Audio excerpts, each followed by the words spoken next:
Was the Jordan Mason trade a good trade? And this is a question that I want to dive into on today's video and really look at it from every angle: the 49ers angle, the fan angle. We'll even look at it from the team who traded for him, the Vikings. And we'll talk about it from a contractual standpoint. We'll talk about it from a trade value standpoint and a talent perspective standpoint, because I want to cover the whole situation to be able to discern, do we think that Jordan Mason getting traded along with a sixth round pick for a pick swap, going from 187 to 160 and obtaining a 2026 sixth rounder, is a good trade, and if it is good value? So let's talk about it from this aspect, because I have mentioned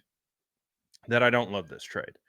And while I say that, that doesn't mean I don't understand the trade. It's been a conversation that kind of been having back and forth on Twitter with people, just talking about the value, the perceived value, and my value. All things can be different, but I can all understand them all. So if you look at this from a perspective of using the trade chart that Jimmy Johnson developed way back to assign points to picks, to be able to like rationalize value of each pick and what they go for. And so a lot of teams use this trade chart. It's been something that you can go and do the math and figure out, like, okay, well, this trade that they executed actually comes out to be pretty even on the trade chart. It's actually almost like a wash. Like, it is almost perfectly even on the trade chart. And I believe the total value, when you take all of this together, it's basically like, according to these points, that the 49ers acquired a value of a fifth round draft pick. Now, I understand that. I get the point system and I understand everything that comes along with it. I still don't have to like the value of the trade, because I don't think that is a good value for Jordan Mason. Now, multiple things consist here. He did sign a contract with the Vikings. So I do recognize that that will have an impact on the potential trade compensation that you get in return, opposed to a guy who is either you're just trading his current contract or a rookie contract and you're moving that. Like, for example, Jeff Wilson went straight up for an actual fifth round pick. The 49ers didn't have to send a pick with Wilson. It wasn't a pick swap. It was straight up. They got a fifth round draft pick for Jeff Wilson, but the Miami Dolphins didn't have to sign him to a contract. So that is part of the equation. So I do recognize that the Vikings had to pay him, and the 49ers tendered Jordan Mason at the second round level, which would have paid him about $5 million and change for this season. I think it's crystal clear that the 49ers aren't in the business right now of paying guys money like that who are expected to be backups, or maybe won't contribute as much as we would hope for, because a guy like Jordan Mason obviously is pretty stuck behind a healthy Christian McCaffrey. And we know that they drafted Isaac Guerrero as well, who played pretty well to close out the season. So when you look at it from an availability standpoint, the 49ers absolutely had they have the running backs to be able to trade Jordan Mason. So when they tendered him and they hit him with that second round tender and what that pay would associate with, I did believe they were going to trade him. It just felt like it didn't make sense to keep Jordan Mason, allow him to hit the free agent market next year and leave for nothing. So it made sense for them to trade him this year. So I don't mind the fact that they traded him. The problem that I have with the trade is I don't like the value. I don't. So the way that I'm perceiving it is, again, you can run all the charts and you can do all the point systems all you want, and it will show it's an even trade. I still don't have to like the value of the trade. I don't think that if it was Jordan Mason and a sixth in back to back, 25 6, 26 6, I still wouldn't love the value of the deal, but it would be more digestible than the 49ers actually sending a sixth round pick back for, I think it was about 25, 26 slots up. Um, to be able to jump up into the draft, and people will tell you that that jump up is I think it comes out to 11 points, which is the value of a, I believe, either a fifth or a sixth round draft pick. So that's how the value is assigned through these point rankings.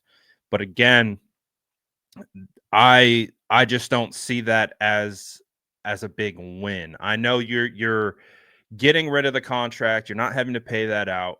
But to me, Jordan Mason is a talented running back, and you saw what he could do if given the ample workload. And so I thought, and I still feel that he's worth more than a fifth, sixth pick swap and a sixth round draft pick. Like, I don't like that idea. Now, people are going to push back and they're say it makes sense. It's a good value. It's this, that, and the other thing. And that's, if you're solely basing your opinion off these draft value charts, that's fine. I'm personally not, and I'm allowed to have my own opinion on it. And the thing is I don't love the value. I don't. I don't think it's I think it's a move where the 49ers probably didn't have a ton of suitors for people who wanted to, trade for Jordan, then pay him.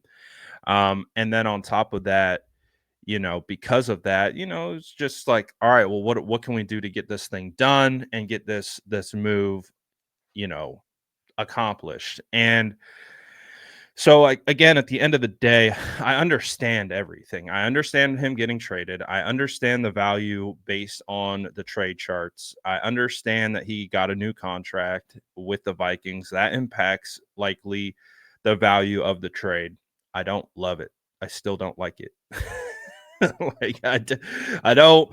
You tell me all those things, and I still look at the talent of Jordan Mason, and I see that the 49ers also sent a sixth round draft pick with him to jump up 20 or so spots and get a sixth round draft pick next year. To me, that isn't a great value. Now, the chart might tell you it's a great value. To me, I don't like that value. I think that Jordan Mason is a better player than that. Again, I can rationalize the other elements of it that could impact his value in a trade right now. But for me personally, I just think he's a better back. I think he's better and more talented and more valuable to your roster than that. But again, if you're not in the business of paying him or wanting to pay him, you're going to move him. And so, in that notion, yes, great job. Great. You got a return on Jordan Mason. I still don't like the return. It's still not something like you can explain it to me however you want, understanding all of the information, understanding all the nuances that go into this outside of just, the player in the vacuum. I still don't like the value of the trade. Now, it could help the San Francisco 49ers. Who knows what that pick will turn into? Could be a great player, and we could be like, oh, the Jordan Mason trade, and, come back and be fine. But just for me, just my personal feelings, as someone who really likes Jordan Mason, understands the value, I don't love it. But I'm curious to know what you guys think about this whole situation. Was it a good trade? Did they get a good enough return on value? And all of those things. And I just want to have that conversation with you guys. So drop it in the chat. What do you guys think? Was this a good trade? Are you fine with what they got in return? Do you think Jordan is worth more than that? Is he worth more to staying on the roster and letting walk next year in free agency? Well, like how are you perceiving the whole trade?